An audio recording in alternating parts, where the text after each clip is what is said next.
You got me wanting to want you, but I don't think you like me like that.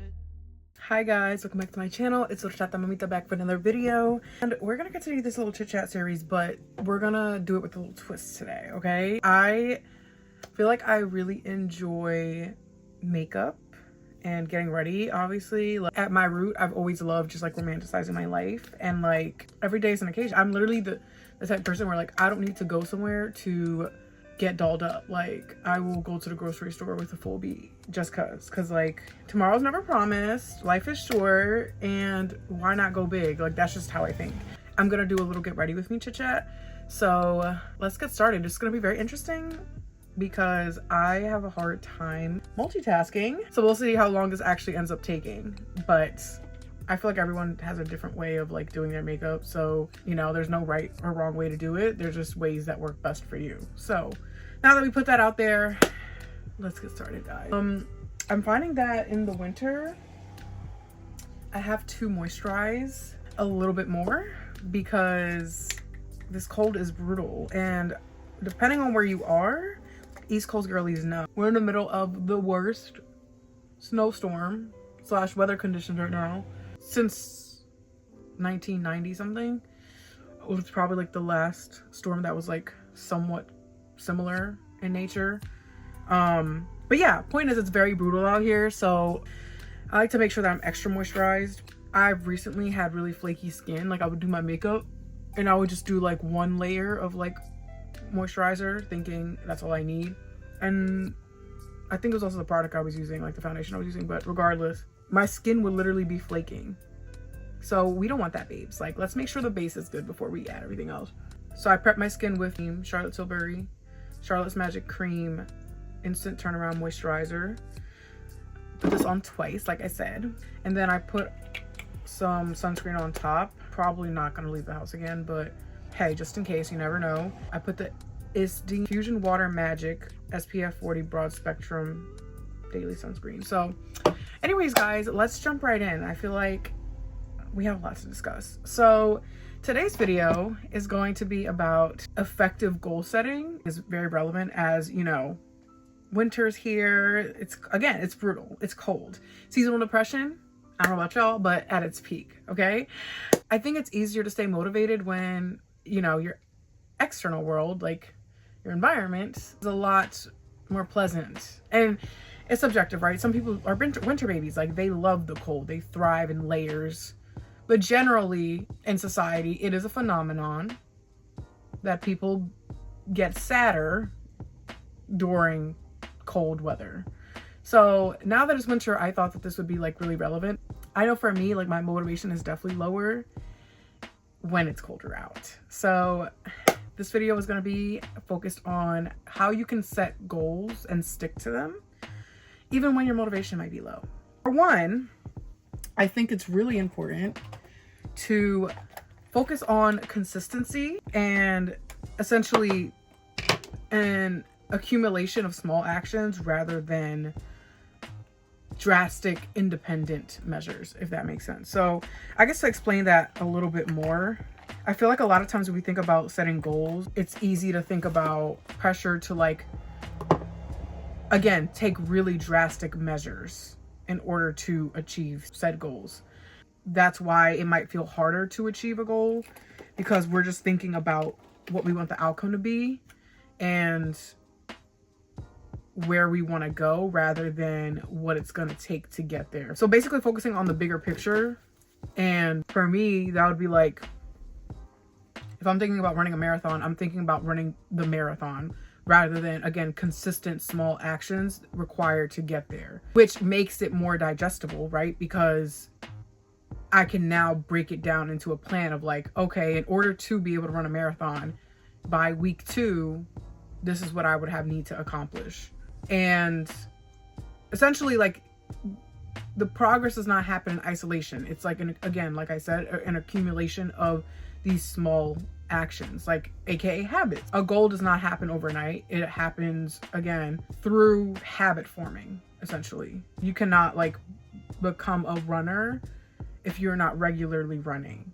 It's more so about what you're doing consistently, what your routines are looking like, rather than what you did one time, if that makes sense. Like, again, and if the goal is like it is an isolated event, again, running a marathon, like that's the goal. Your ability to like reach that goal is dependent on actually running that marathon. But you can't do that if you don't train for the marathon. You know what I'm saying? Like, it's bigger than just what you're accomplishing at the end. It's also about the journey. So I guess that relates to like the next point. You need to create systems that set you up to accomplish that goal. And what I mean by that is, I guess, going hand in hand with what I was just talking about. Accomplishing a goal is not a matter of just doing something once. It's not a matter of doing something a few times. It's not just a matter of a couple of actions. It's a matter of a series of actions. It's a matter of changing your lifestyle in order to accomplish said thing. That's all to say, like, and I'm sure you guys have heard this before, but you cannot create a new life for yourself without creating a new life for yourself, aka a new lifestyle for yourself. I can't say that I want to be more fit in 2026 and yet still maintain the same habits that I had in 2025. That's just counterintuitive. Like, it's not just gonna come out of nowhere. This goal isn't gonna come to me. If I want to lose 15 pounds, I'm not just gonna lose 15 pounds overnight. Like, it's not gonna happen without me putting in the work, which is what, again, reevaluating what some systems do I have in place, what routines do I have in place in order to achieve these goals. Changing those habits, changing those routines are the things that will help accomplish whatever you need to accomplish. And it happens over time. As I mentioned before, they're consistent small actions, they're habits, not just isolated events. And so basically focusing on the systems rather than the actual goals is a matter of focusing on the processes to help achieve the goals, not just the outcome. That's to say that if you focus on the actual goals themselves, right, your basis of motivation is very limited, and it's also not sustainable because it's delayed and it feels like it's attached to this one major event rather than, like, again, being in love with the process, basically being in love with the routine. That's why people say, like, fall in love with the journey, you know, like, it's all about the journey. Because if I set this very concrete goal and I base my motivation on it, it's like I'm not actually gonna feel fulfilled until it happens. So if I'm having a bad day, what's gonna get me through the day? Like, it's hard to be motivated by the thought of this thing happening one day. Who knows when it's gonna come? Like, the journey is unpredictable and it is long. Not always necessarily long, but it doesn't happen overnight. It takes time. Like, there's a sense of patience that's required in order to, you know, work towards and achieve this goal. So thinking about, you know, oh, one day I will run that, like, that marathon. Yes, that is very, like, motivational, but, like, once again, you're not actually gonna feel the fulfillment of achieving that until it happens. If your motivation is just attached to that outcome, rather than saying, like, oh, I love the feeling of, like, running. Like, I love the experience of running. I love my routine. I feel like when you have those things as motivations, it's more sustainable because you're regularly maintaining that sense of motivation. Like, you have something to keep you going, and you don't have to wait until you achieve said thing in order to get that gratification, basically, because it's not going to happen instantly. How can you find gratification in the journey is essentially what I'm saying.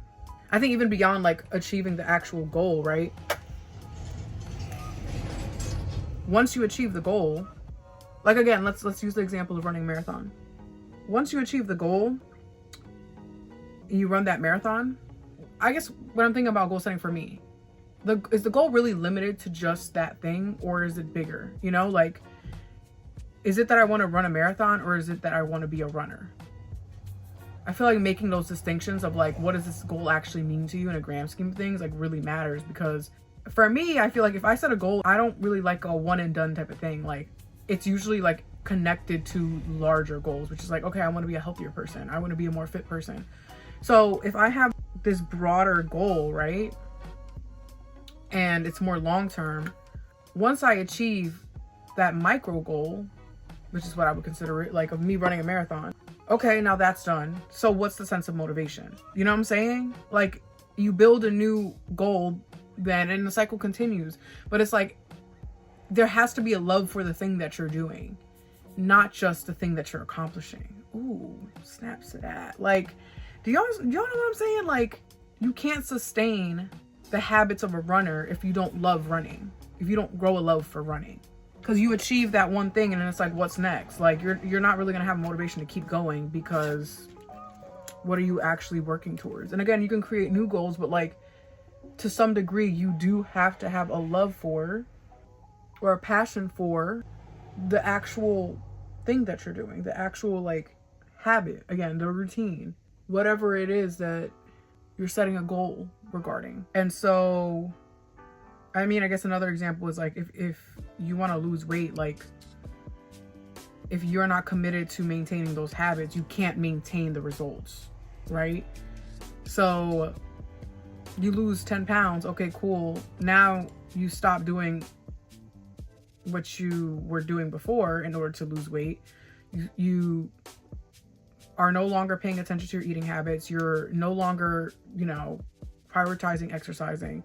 So then how are you going to maintain the results? You're just going to go back to square one. So like, if you're going to build sustainable habits, it's important to, once again, find an appreciation for the actual routines that you're creating and find a love for whatever you're doing in order to achieve said goal. And I think a big part of, in building systems is understanding what are the small things in my life that contribute to my ability to accomplish this thing. So what is my lifestyle currently? And I think being really honest about that is very important, because if you are, for example, trying to become an avid reader by the end of the year, say you are setting the goal of like reading a certain amount of books by the end of 2026. If you're doing that, but your habits are staying the same, right? Which means, for example, like you're still using social media excessively, like your screen time is up. That's taking away from your ability to accomplish your goals. Like, because you're mindlessly scrolling instead of taking that time and that energy to read, right? Like, I think a lot of times, you know how they say bed rotting? Like, there's a reason why it's called bed rotting. When you are on your phone, because usually that's what happens, like right before bed, you're on your phone, you're scrolling mindlessly. Yes, you might be taking things in. It depends on what you're consuming, right? Because not everyone consumes the same things. Maybe you are consuming some things that are like informative or like educational, right? But generally, if we're on TikTok all day, what's the likelihood that you're actually consuming something useful? You can't compare the mental stimulation of scrolling on social media versus like you reading. So what happens? Like, your concentration goes down. Like, even if it's not just taking time away from your ability to read, scrolling on social media is affecting your ability to concentrate. It's affecting your memory. It's affecting your attention span. Like, and then that affects the way that you show up when you're reading. So really, again, being very honest, auditing your life and asking yourself, what do my days look like? How are my days structured? And what can I shift around in order to make my routine more conducive to the goals that I want to accomplish, right? And it could be big or small, like whether it be, like I said, thinking about like what your actual schedule looks like and shifting things around, or limiting certain habits, or the time that you're spending doing certain things that aren't, again, productive, that aren't helping you work towards your goals. But also thinking about what is taking up mental and physical space as well, because that also makes up my reality. That also affects my ability to, focus on this goal or work towards this goal, whether it be in a good way, maybe it positively contributes, or it's a distraction.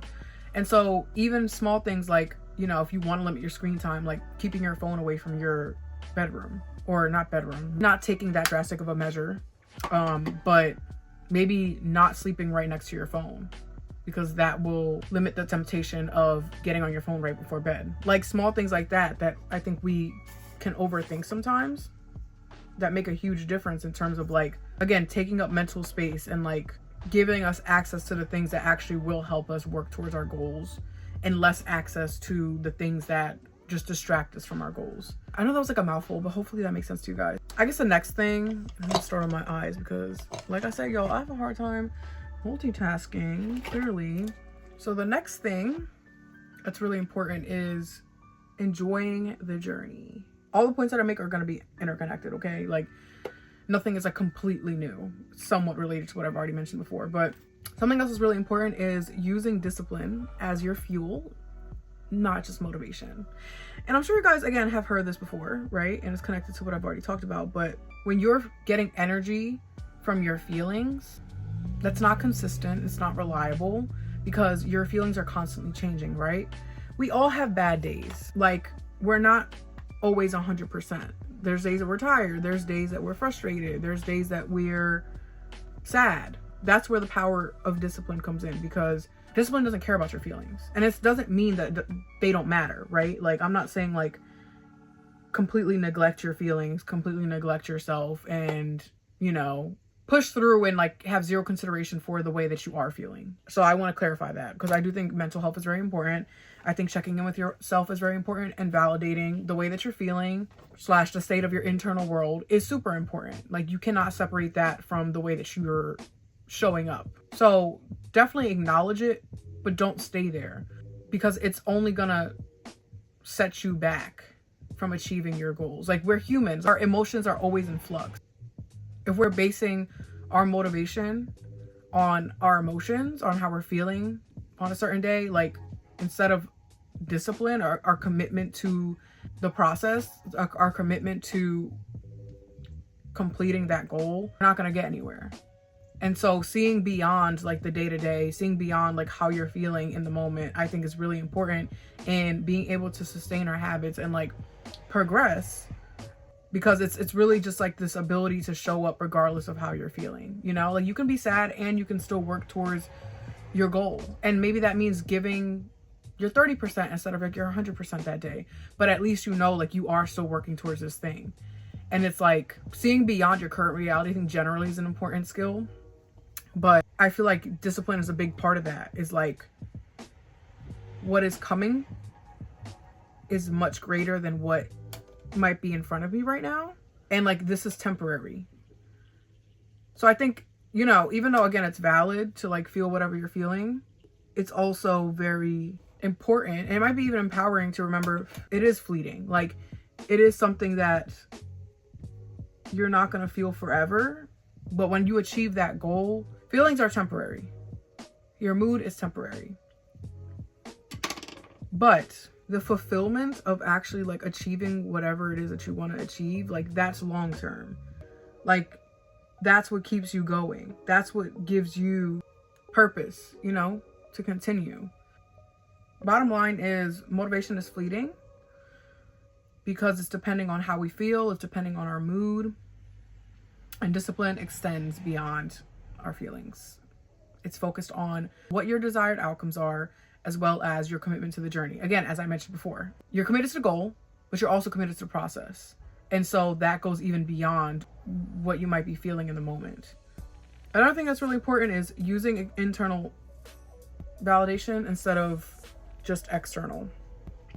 And what I mean by that is, instead of like the actual, like achieving the actual goal, it's important to really like hone in on the internal rather than like external sources of motivation, because similarly, you cannot control external sources of motivation. Like, if you're trying to lose weight and you're just basing it off of like the number on the scale, yes, it's a good way to gauge, but like, it's not gonna be sustainable, because like, it can fluctuate. Sometimes you could be trying your best and you still don't necessarily see it in the moment. And again, it takes time. So it's like being able to, you know, work through things mentally is really important. And that includes like falling in love with the feelings of the new identities, understanding the new identities that are associated with your goals, not just the actions themselves.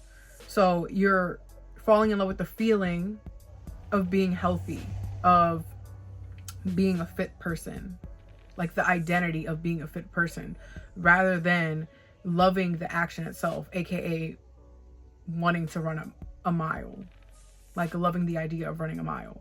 Can you see how that's not as energizing? So I feel like when we shift our focus to like, I'm not just accomplishing this thing, but I'm shifting my identity and it's something that I love. I think another thing that's important is gaining confidence from your past wins. So I think a lot of times it could be easy to just like fixate on new goals rather than remembering that like, this isn't the first thing that I'm accomplishing, it won't be the last thing. And so I think using like your past accomplishments, your past wins as motivation can be really helpful. Because it's like, if I could accomplish this before, what's stopping me now? Like, I'm very capable of accomplishing more. Another important thing I think is just understanding that like your goal is connected to something greater. It extends beyond just the actual goal.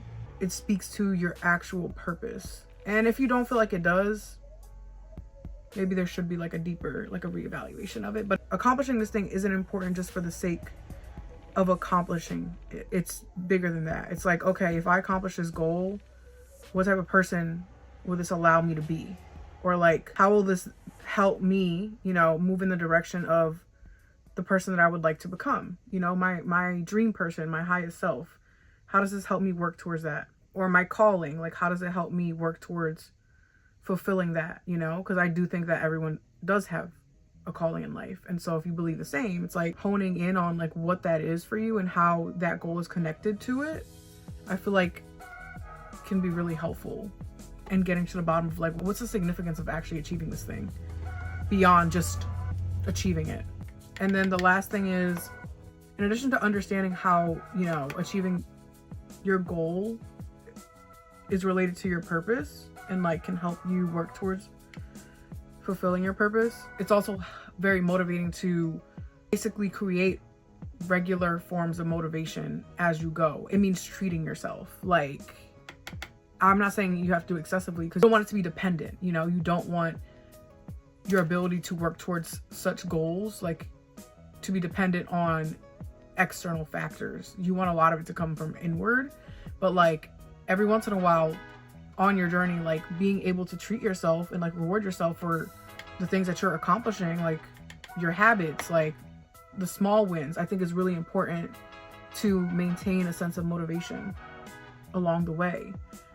It's literally just like, I think it's Pavlov's, but like Pavlov's experiment when it comes to conditioning. Like, you reward good behaviors, you punish bad. Maybe let's not focus on punishing the bad here, because like that's not really helpful right now. But like, if you are, you know, acting in a way that's desirable, works in your favor in terms of achieving the goals that you have for yourself, then that's worthy of rewarding, you know? I think the more that you are able to reward yourself, the less you're dependent on external, you know, people or things to reward you.